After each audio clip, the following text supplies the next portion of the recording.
Es un honor tener a don Leonardo Garnier, exministro de Educación, con nosotros aquí en Sin Filtros. Bienvenido. Un gusto. Mil gracias por invitar. No. Por supuesto que estaba muy pendiente de hace tiempo de hablar con usted, don Leo, porque ha estado muy activo en redes sociales, como nunca Sí. lo había visto. Bueno, es que ahora tiene un poquito más de tiempo uno que cuando estaba en el ministerio. Eso sí es cierto. ¿Cómo ha encontrado ese mundo de las redes sociales? Es interesante, ¿Entretenido? digamos. ¿Complicado? A mí siempre el tema de la opinión pública y la formación de opinión siempre me ha gustado. Desde que salí hace años de estar de viceministro de Planificación en la primera administración Oscar Arias, yo empecé a escribir en el Foro de la Nación, después Página 15, después tuve aquella columna Subversiones que provocaba ahí. Porque la idea siempre es provocar.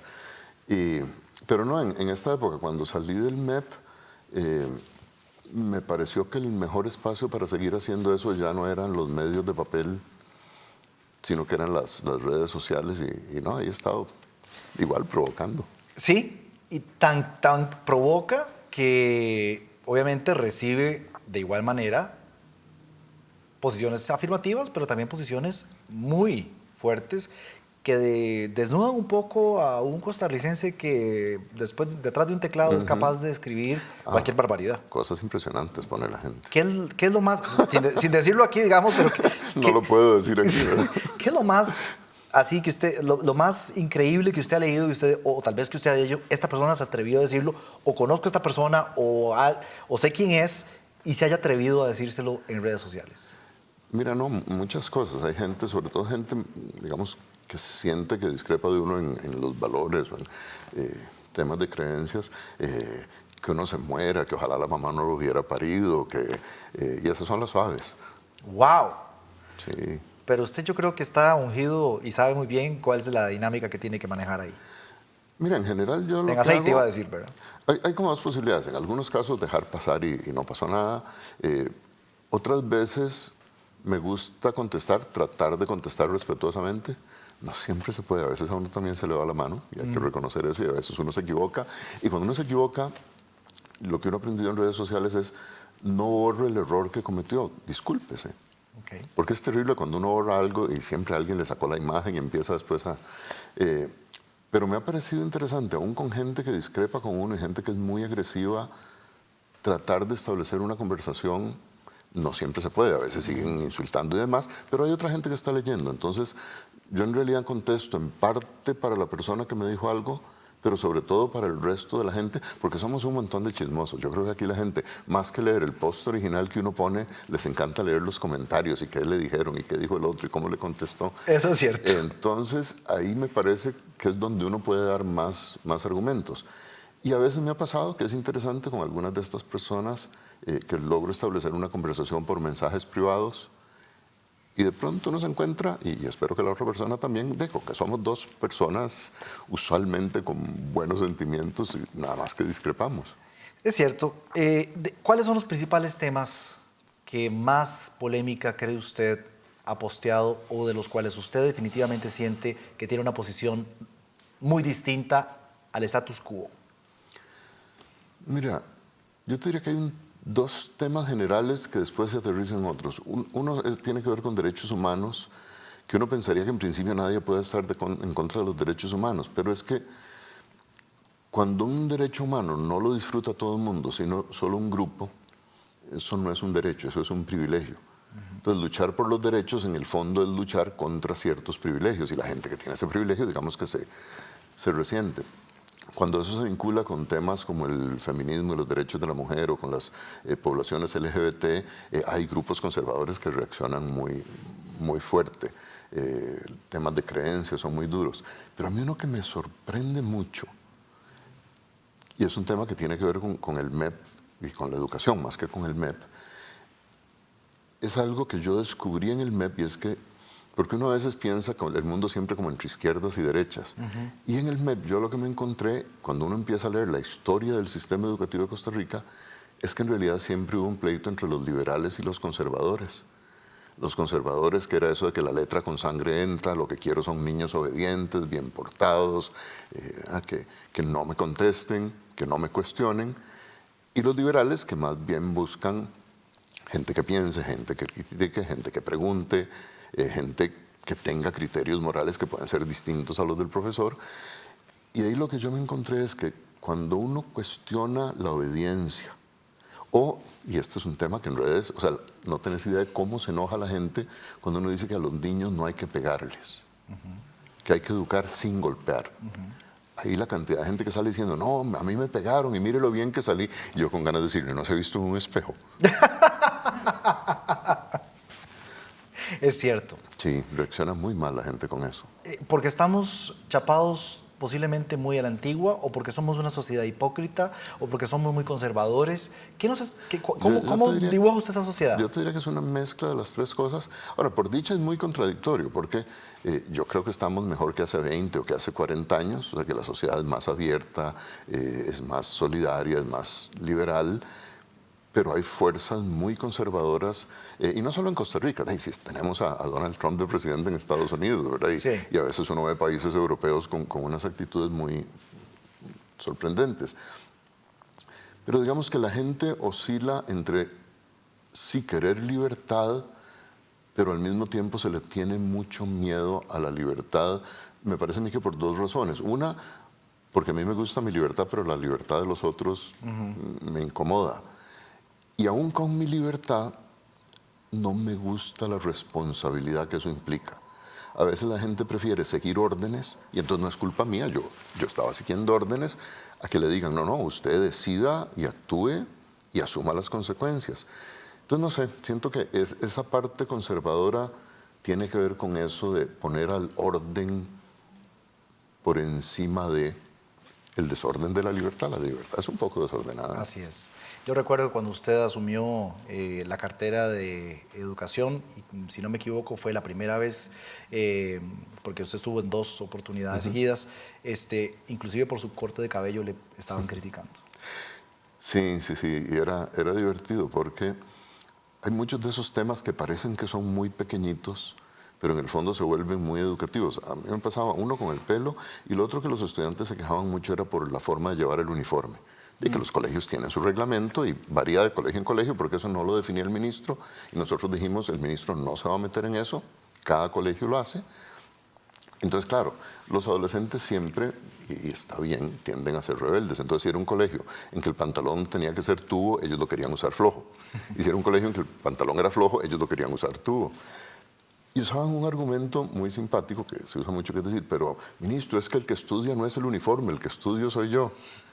Y nosotros aprovechamos eso para explicarle a los estudiantes, y lo usábamos mucho en los cursos de cívica, que vivir en sociedad significa que tiene que haber normas. Porque si no, hay que manejar por la derecha, no por la izquierda, y infinidad de normas. Yo les dije, mire, primero ustedes tienen que aprender, para vivir en sociedad, aprender a respetar las normas. Si no les gustan las normas, segundo aprendizaje, usted tiene que aprender cómo es que se cambian las normas en una democracia.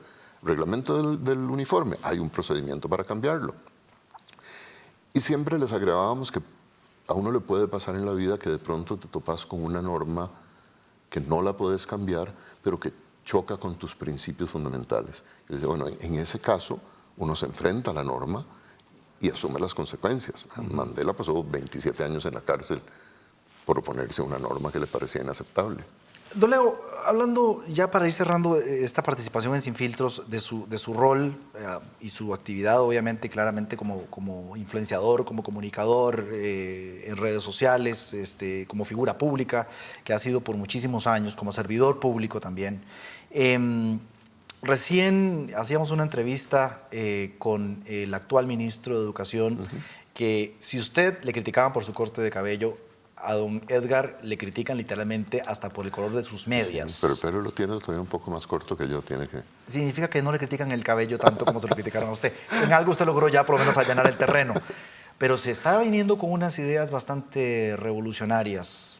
Adiós al bachillerato, adiós al CONESUP, devolverle el poder a las escuelas, porque dice que literalmente se quedaron divorciadas de las comunidades.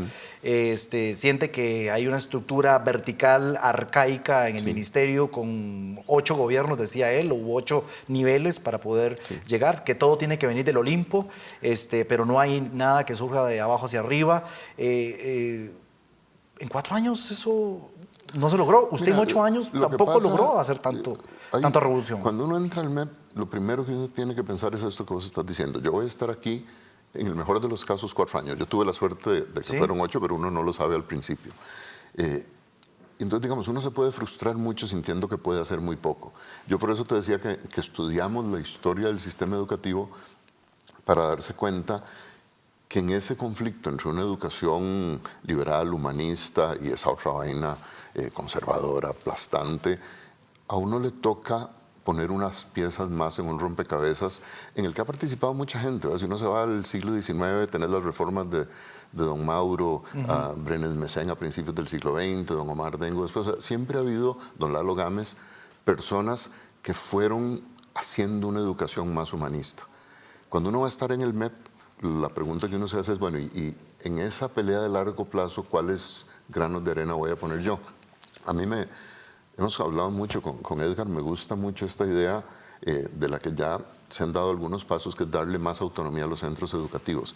Es totalmente cierto, el MEP es una pirámide compuesta por un montón de pequeñas pirámides de poder, y los centros educativos que están formados por profesionales de la educación no se les da suficiente autonomía. Y ojo que digo suficiente, no digo autonomía total. Bueno, nosotros en el Consejo Superior hicimos un documentito que se llamaba el Centro Educativo de Calidad, y lo que se hace es jugar con el concepto de autonomía relativa. A los buenos centros educativos, a los buenos directores y directoras, hay que darles más autonomía.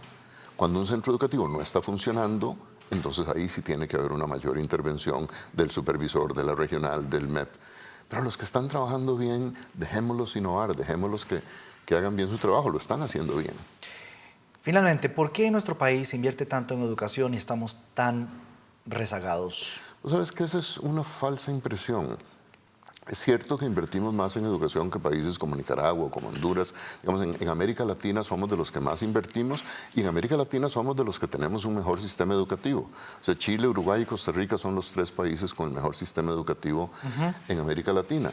Pero recuerdo que hace un tiempo un colega economista publicó un artículo en el periódico en que decía exactamente eso. ¿Por qué si invertimos más que Finlandia no tenemos la educación de Finlandia? Y yo le contesté y le decía, no se equivoque, invertimos un porcentaje del PIB mayor, pero si yo veo el cálculo de cuánto invertimos por estudiante, los países europeos invierten el triple que nosotros por cada estudiante. Entonces, de aquí el país hace un gran esfuerzo en invertir el 8% del PIB, pero nuestro PIB es pequeño. Yo creo que hay que seguir aumentando la inversión en educación, pero con controles de calidad que nos permitan saber que va mejorando. ¿Usted cree que llegaremos algún día en que realmente tengamos programas de educación sexual blindados y que orienten correctamente a los estudiantes? ¿Que llegaremos el día en que tengamos a un alumnado bilingüe o por lo menos con un buen nivel de inglés cuando salen del colegio?